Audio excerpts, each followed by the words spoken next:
A while back, we won a computer built by Jayztwocents from EVGA. This is it. However, it's time to do some upgrades to it, and we found out that the configuration that is in blocks the addition of like an extra drive cage, and we need to load this thing with drives so that we can put all the storage in it for all the editing and all the shooting, all the work that's going to be done with the channel and other stuff. Well, today we're going to be working on that. My name is Chris. This is Coalition Gaming, and today I'll be your computer technician. Real quick, if you're new around here and you're into PC hardware tech, gaming tutorials, and streaming stuff, make sure you click that subscribe button, click that like button, and yeah, and with that said, let's get to the video. So as always, when it comes to custom water cooling stuff, I always like to bring in our resident water cooling expert, Chris, aka Homebrewed Hero, and he's got some words about what we're gonna do here for you guys. What's going on, everybody? We're gonna be doing this guy here, taking all the hard lines out, soft tubing. Jay, if you're watching this, I'm sad. No drain port. Gonna be fun. So, we're gonna get into it. Let's tackle this guy and come along for the ride.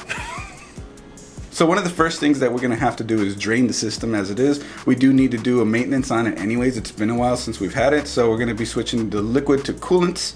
We're also going to be changing it over to soft tubing for ease of maintenance, and that requires changing all the fittings as well. So first step now we got to do, drain the system. Let's get to it, Chris. Let's do it. So how do you want me to rotate it? I need the front down. Okay. Yeah, I just need the front down. I'm going to hold this. I'm going to keep my hands off because I don't want to mess with your handling on it. Got it? Yeah. Okay. I got you stabilized up here on the top so it's not gonna fall.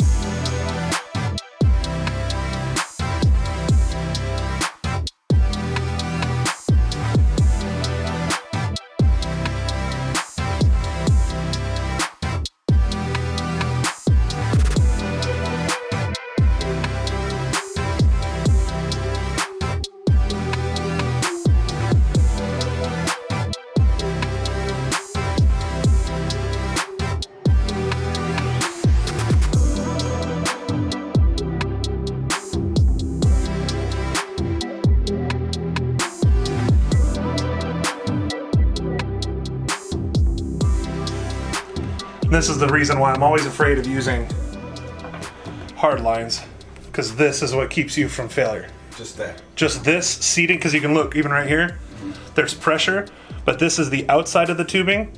That's dye from the coolant coming to the outside, resting on this O-ring. This is what keeps you from having, oopsie. Yeah, the VRMs. No, this is the thing people complain about all the dang time. Yeah. This is a common complaint. When you go to loosen them, there's really no way for you to get your finger down there next to the memory. You'll oftentimes end up backing out the standoffs. Ooh. Common complaint, not a big deal, just something to keep in mind when you put it back in there. Tighten them down a little tighter than you did before. Because especially on this, because it goes into the socket, you know, it goes into the mounting for the chipset, not the chipset, but The socket. for this socket, yeah, it mounts to a metal plate. It's not mounting to some back plate pinching the board, it's physically mounting to it. And you'll see, it's not much force to break these loose. I'm gonna get thermal paste all over my fingers, but they just get just tight enough from sitting in the same spot so long, they just basically seize on up there.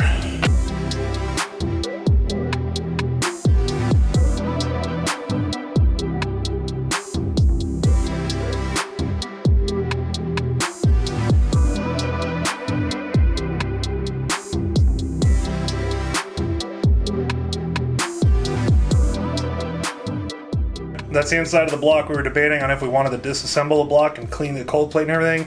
Just from the looks of this, I'm not even going to bother. It's super clean in there. We're going to flush it in the sink and then do a distilled water flush and then dry it and then put it back in. Super easy.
All right, what we're doing now is we're just putting some towels, shop towels, any type of towel, paper towel, around any of the fittings and plugs. That way we can keep an eye out for leaks. I like using these because they're blue. When they get wet, they turn nice and dark. So if you see a coolant leak, you're gonna see it right away. Looks spicy with the blue coolant, dude. It looks even better when it's glowing. Do you have UV lights? Yeah, that strip in the bottom is a UV light. Oh, nice. There it goes. Turn it off. Shh. Broski.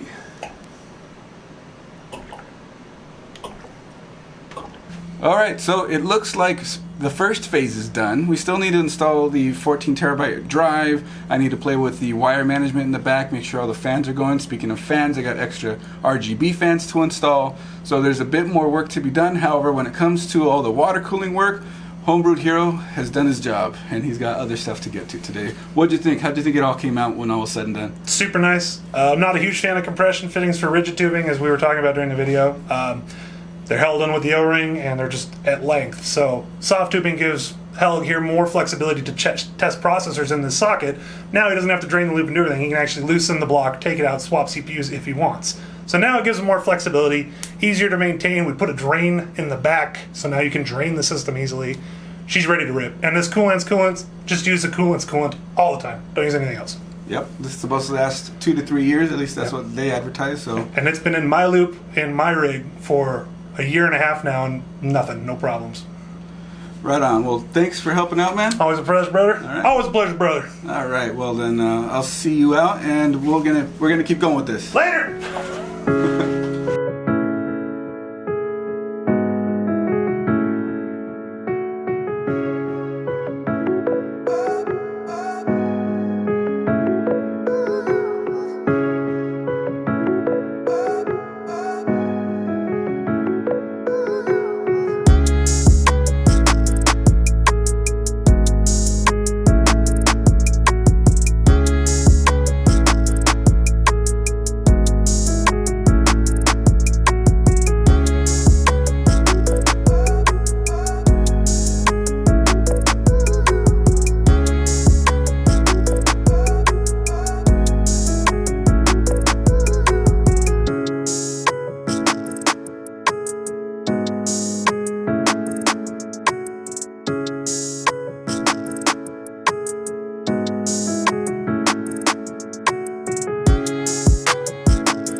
And there we have it. Upgrade process complete. The 14 terabyte drive is installed, with more drives to be installed later, but I've ran all the serial 8-to-8 power cables into the back, so it's going to be ready for them when those drives are ready, because a lot of data management is required before we can get those over. The 1 terabyte NVMe SSD is in there. The whole water cooling setup has been changed out. Thank you again, Homebrewed Hero, and Chris, of course.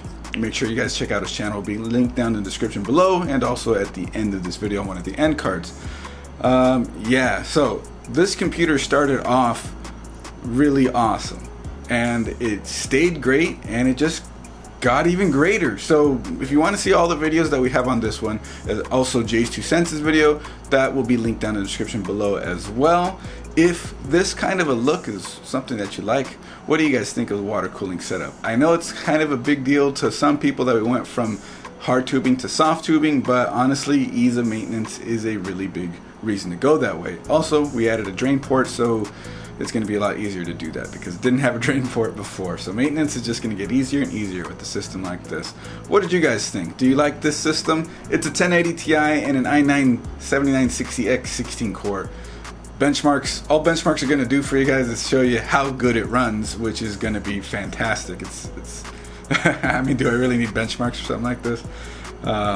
Anyways, I still got to go get Windows 10 installed on this thing, get it back up and running to its full extent. Did run into an issue with the RGB fans at the top.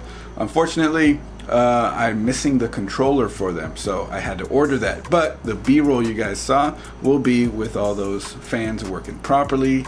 So right now you may not see the top lit up, but you probably already saw it in the before we got to this part of the video. If you like this video, click that like button, click that subscribe button. We always got more coming every week. And make sure to follow us on our Twitch, twitch.tv/Coalition Gaming Crew.